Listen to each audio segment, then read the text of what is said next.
Here's something that might shock you. European stock markets just shrugged off what should have been devastating news like it was nothing more than a minor hiccup. While credit rating agencies were busy downgrading one of Europe's largest economies, traders were actually buying more stocks. This defiant market behavior raises a fascinating question. Are investors becoming immune to traditional warning signals? Or do they know something the rating agencies didn't? European equity markets kicked off this week with surprising strength, completely ignoring what many would consider alarming financial news.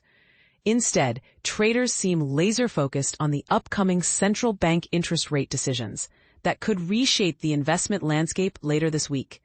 Germany's DAX 40 managed to climb 0.21%, reaching 23,749 points, while France's stock market delivered an even more impressive performance. But here's where it gets controversial.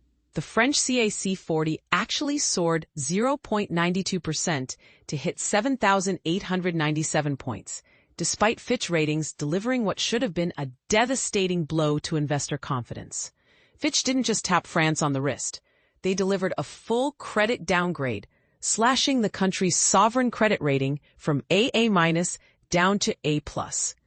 Think about that for a moment. One of the world's most respected rating agencies just declared that France has become a riskier investment, yet French stocks celebrated with their best day in weeks.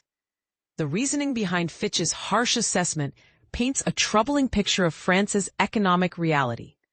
The agency pointed to three critical concerns that should make any investor pause. First, there's the ongoing political chaos that seems to plague the French government with alarming regularity. Second, the country's debt situation has spiraled into dangerous territory, with projections showing the debt-to-GDP ratio will balloon to a staggering 121% by 2027.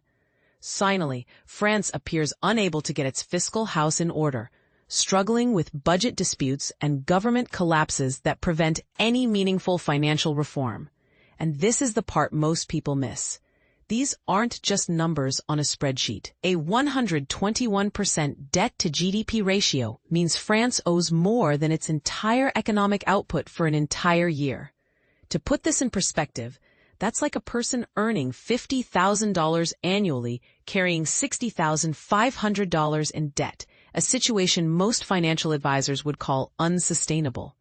Meanwhile, across the English Channel, British investors took a markedly different approach. The UK's FTSE 100 barely budged, finishing essentially flat as traders adopted a wait-and-see attitude. These cautious investors have their eyes firmly fixed on two crucial events. Wednesday evening will bring the UK's August inflation update, followed by Thursday evening's Bank of England meeting. But here's where the story becomes even more intriguing. The Bank of England's upcoming decision carries enormous weight for global markets, and the numbers tell a compelling story about the current economic climate. Scheduled for Thursday, September 18th at 9 p.m. Australian Eastern Standard Time, the Bank of England's Monetary Policy Committee faces a decision that could influence investment strategies worldwide. Looking back at their August meeting provides crucial context. The committee voted 5-4 to reduce the bank rate by 25 basis points, bringing it down to 4.00%. However, their forward guidance took a notably hawkish stance, emphasizing their commitment to data-driven decisions, a combination that effectively cooled expectations for additional rate cuts before year-end. Since that August decision, economic indicators have painted a mixed picture that makes this week's decision particularly fascinating. Core inflation has actually increased, climbing to 3.8% annually, the highest level recorded since April. Simultaneously, unemployment has remained stubbornly elevated at 4.7%, matching levels not seen since July 2021. Yet economic growth has surprised analysts on the upside, expanding 1.2% year-over-year during the second quarter of 2025.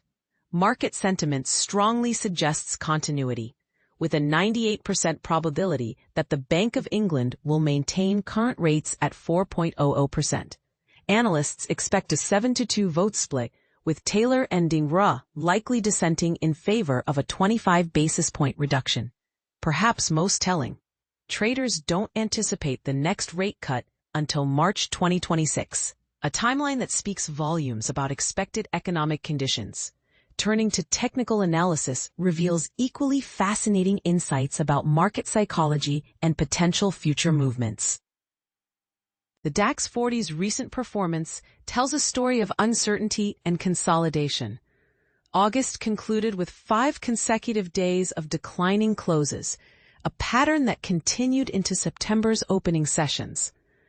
Currently, the index finds itself trapped within a narrow trading range between approximately 23,500 and 24,000 points, suggesting indecision among investors. This technical setup creates 2 distinct scenarios that could dramatically impact investor portfolios.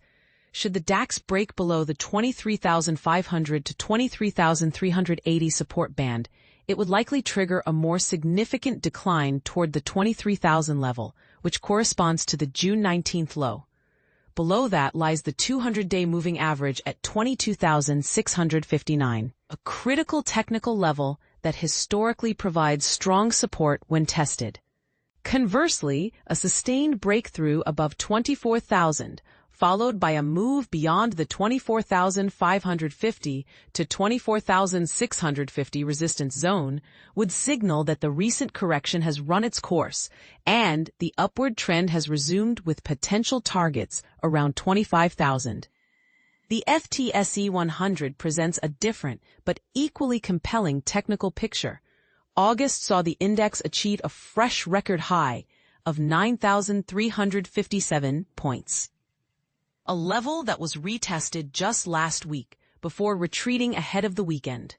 This behavior suggests that while momentum remains positive, investors are exercising caution ahead of key economic announcements.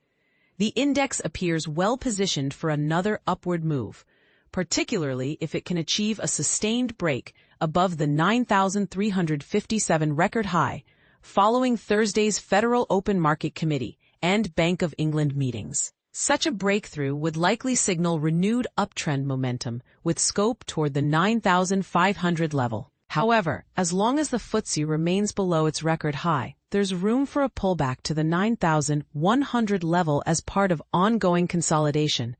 A break below 9,100 support would open the door for a deeper decline toward 8,900, a level that coincides with significant highs from both March and June.